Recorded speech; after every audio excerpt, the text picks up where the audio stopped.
ازيكم يا شباب، معكم احمد ايجيبشن في حلقه جديده، والنهارده هنتكلم عن سمكه ابو شراع. تمام، وهنعرف ليه اتسمت الاسم دوت في الموضوع. بس طبعا قبل ما ابدا ما تنسوش انكم تشتركوا تحت في القناه، تعملوا لايك للفيديو، ويلا بينا خلينا نبتدي عشان نعرف هي ليه اتسمت بسمكه ابو شراع. عشان شكل الشراع اللي بتتميز بيه الكبير زي ما انتم شايفين طبعا في الصوره، والشراع دوت طبعا بيساعدها على ان هي تجري بسرعة في البحر.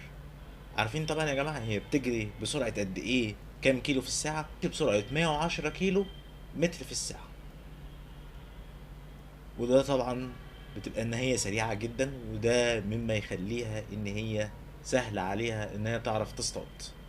بالنسبة لحجم السمكة، حجم السمكة دوت بيتراوح تقريبا حوالي طوله مترين. يعني حجم السمكة دي حجمها مترين. ما تستغربوش من شكل الصورة ان هي حجمها صغير، بس ممكن في صورة زي دي تبين لكم حجمها بالنسبة لحجم البني ادم. طبعا هي بتعيش فين؟ بتعيش في المحيط الهندي والهادي والاطلسي. وطبعا انتوا عارفين ان السمك بيبيض. البيضة دي مجرد انها تفقس وتطلع سمكة صغنطوطة كده. طيب سمكة كده حجمها كبير كده وحلو كده تعرف تروح تصطاد مع نفسها كده وتقعد حوالي سنة كاملة. هتقولي لي ازاي؟ والله ما اعرف، والله دي معلومة انا جايبها وانا كل ما عليا اني بقولها. تمام، اللي عنده رأي تاني يكتب تحت في التعليقات، وانا كده كده بشوف كل التعليقات. وبمناسبة ان انا جبت ست تعليقات، فما تنسوش انك انتوا برضك تشتركوا تحت في القناة، تعملوا لايك للفيديو. يلا خلينا نكمل الموضوع. اه صحيح، والمناسبة في بعض الاقاويل بيتقال يعني ان هي بتتاكل، ودي الله اعلم صراحة بحقيقتها، لان انا مش ضامنها الصراحة. يعني اني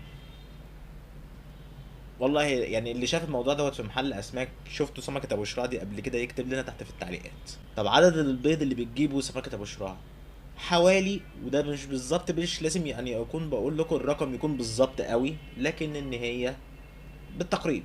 اوكي، تقريبا حوالي 4 مليون ونص بيضة. يعني عدد مهول، بسم الله ما شاء الله، الله اكبر، ما بنحسدش السمكة. بس كده اتمنى اكون فدتكم، واشوفكم ان شاء الله في فيديو جديد. كان معكم احمد ايجيبشن، يلا سلام.